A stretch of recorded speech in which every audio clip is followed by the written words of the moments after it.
Middle east में बढ़ते तनाव के बावजूद एक अच्छी खबर ये निकलकर सामने आई है कि सोने के दाम में भारी गिरावट देखने को मिल रही है। मिडिल ईस्ट में तनाव है, लेकिन ऐसी उम्मीद लोगों ने कम ही की होगी कि आखिर इस तनाव के बीच में भी क्या सोने के दाम कम हो पाएंगे।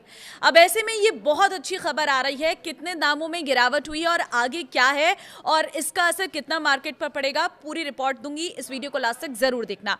नमस्कार, मैं हूं आपके साथ ममता तिवारी और आप देख रहे हैं न्यूज़ 18 का डिजिटल प्लेटफॉर्म।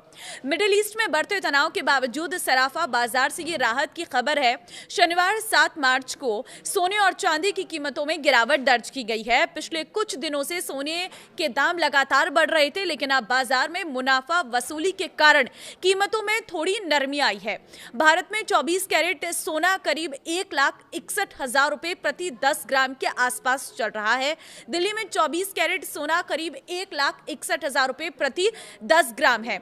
वहीं 22 कैरेट सोना लगभग 1,49,000 रुपए के बीच बिक रहा है और मुंबई में 24 कैरेट सोने का भाव है करीब 1,61,130 रुपए प्रति 10 ग्राम और चेन्नई में इसकी कीमत थोड़ी और ज्यादा है वहां पर, क्योंकि हर स्टेट के हिसाब से टैक्सेस का अंतर देखने को मिल रहा है। कोलकाता, जयपुर, पटना और आगरा जैसे शहरों में भी कीमतों में हल्की गिरावट देखी गई है। चांदी की कीमतों में भी नरमी आई है। 1 किलो चांदी का भाव फिलहाल 2,60,000 रुपए से 2,85,000 रुपए के बीच चल रहा है। कुछ दिन पहले चांदी के दाम इतने ज्यादा थे, ये विशेषज्ञों के अनुसार मिडिल ईस्ट में तनाव के बढ़ने पर निवेशक आमतौर पर सोने में पैसा लगाते हैं। इससे कीमतें बढ़ती हैं, लेकिन जब कीमतें तेजी से बढ़ती हैं तो निवेशक मुनाफा भी निकालते हैं और इसी वजह से अब गिरावट देखने को मिली है। दुनिया भर में सोने के सबसे बड़े बाजार के रूप में मशहूर दुबई यूएई से एक हैरान कर देने वाली खबर सामने आ रही है। जहां एक तरफ ईरान और इजराइल के बीच छिड़ी जंग की वजह से अंतर्राष्ट्रीय बाजार में सोने की कीमतें आसमान छू रही हैं, तो वहीं दुबई के व्यापारियों ने सोने पर भारी डिस्काउंट देना शुरू कर दिया है। इससे भारत पर क्या असर पड़ेगा, ये जानना आपके लिए बहुत जरूरी है। ये स्थिति सुनने में अजीब लग सकती है, क्योंकि युद्ध के समय आमतौर पर सोने के दाम बढ़ते हैं, लेकिन दुबई के मामले में इसके पीछे की वजह लॉजिस्टिक्स और सप्लाई चेन का टूटना है। आइए समझते हैं कि आखिर दुबई में सोना सस्ता क्यों मिल रहा है और इसका भारत से क्या कनेक्शन है। मिडिल ईस्ट में बढ़ते सैन्य तनाव के कारण ईरान और उसके आसपास का हवाई क्षेत्र एयर स्पेस बंद या खतरनाक घोषित कर दिया गया है। सोना आमतौर पर यात्री विमानों, पैसेंजर एयरक्राफ्ट के जरिए एक देश से दूसरे देश में भेजा जाता है। उड़ानों के रद्द होने या मार्ग बदलने की वजह से सोने की सप्लाई पूरी तरह से ठप पड़ गई है। दुबई के ट्रेडर्स के पास सोने का भंडार तो है, लेकिन वे इसे मुख्य ट्रेडिंग हब जैसे लंदन या न्यूयॉर्क तक नहीं पहुंचा पा रहे हैं, क्योंकि सोने का स्टोर करने का, उसका बीमा, इंश्योरेंस कराने की लागत लगातार बढ़ रही है। इसलिए ट्रेडर्स इसे दबाकर रखने के बजाय $30 प्रति औंस तक के डिस्काउंट पर बेचने को मजबूर है। वे चाहते हैं कि अनिश्चित समय तक भारी भरकम पेमेंट करने के बजाय कम कीमत पर ही माल निकाल दिया जाए। सोने को सुरक्षित पहुंचाना हमेशा से एक बड़ी चुनौती रहा है। जंग के कारण शिपिंग और इंश्योरेंस की लागत 60% से लेकर 70% तक बढ़ गई है।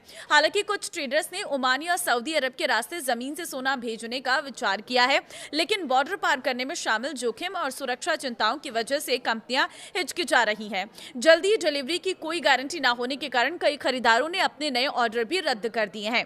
भारत पर क्या असर होगा इसका? तो देखिए, भारत दुनिया में सोने का सबसे बड़ा खरीदार है और हमारी सप्लाई का एक बड़ा हिस्सा दुबई से आता है। इस संकट के दो पहलुओं भारत पर दिख रहे हैं। देखिए, आर्गुमेंट एंटरप्राइज और एमएमटीसी पीएएमपी जैसे बड़े डीलर्स का मानना है कि कई शिपमेंट फंसने की वजह से भारत में फिजिकल गोल्ड, असली सोने की उपलब्धता में शॉर्ट टर्म कमी आई है। भारत की सबसे बड़ी रिफाइनरी भी अपने कच्चे सोने का करीब 10% हिस्सा मिडिल ईस्ट से लेती है, जो फिलहाल रुक गया है। राहत की बात यह है कि भारत में फिलहाल पैनिक जैसी स्थिति नहीं है। जानकारों का कहना है कि जनवरी में भारी मात्रा में किए गए इंपोर्ट की वजह से भारतीय डीलर्स के पास पर्याप्त इन्वेंट्री स्टॉक मौजूद है, क्योंकि अभी शादियों का मुख्य सीजन आने में थोड़ा समय है, इसलिए शॉर्ट टर्म मांग कम है और पुराने स्टॉक से काम चल रहा है। और अब आगे क्या होगा ये भी जान लीजिए। तो बाजार विशेषज्ञों का मानना है कि अगर ये युद्ध कुछ हफ्तों में शांत हो जाता है तो स्थिति सामान्य हो जाएगी, लेकिन अगर तनाव महीनों तक खिंचता है तो भारत के बाजारों में सोने की भारी किल्लत हो सकती है, जिससे घरेलू कीमतों में जबरदस्त उछाल आ सकता है। फिलहाल स्पॉट गोल्ड अंतर्राष्ट्रीय बाजार में $5000 प्रति औंस के करीब ट्रेड कर रहा है। डॉलर की मजबूती और युद्ध की अनिश्चितता ने विश्वकों को उलझन में डाल रखा है। तो अभी जो है, अगर आप सोने में इन्वेस्टमेंट करना चाहते हैं तो बहुत सोच समझ के करिए। शॉर्ट टर्म इन्वेस्टमेंट तो आपके लिए बिल्कुल भी फायदेमंद नहीं रहेगा। अगर आप लॉन्ग टर्म इन्वेस्टमेंट के तौर पर देख रहे हैं तो फिर आप कर सकते हैं, क्योंकि इस वक्त जो युद्ध की स्थिति है इस पर ही डिपेंड करता है कि आखिर मार्केट कितना फ्लक्चुएट होगा। अगर ये लंबा चलता है तो बहुत सारी परेशानियां आ सकती हैं भारत में भी, लेकिन अगर ये शॉर्ट टर्म रहता है, कुछ ही हफ्तों में खत्म हो जाता है, तो फिर उसके बाद बाजार में इतना कुछ बदलाव देखने को नहीं मिलेगा। लेकिन आप क्या सोचते हैं इस युद्ध के बारे में, और सोने की कीमतें कम होने के पीछे का कारण आपको क्या लगता है? कमेंट में अपनी राय जरूर दें।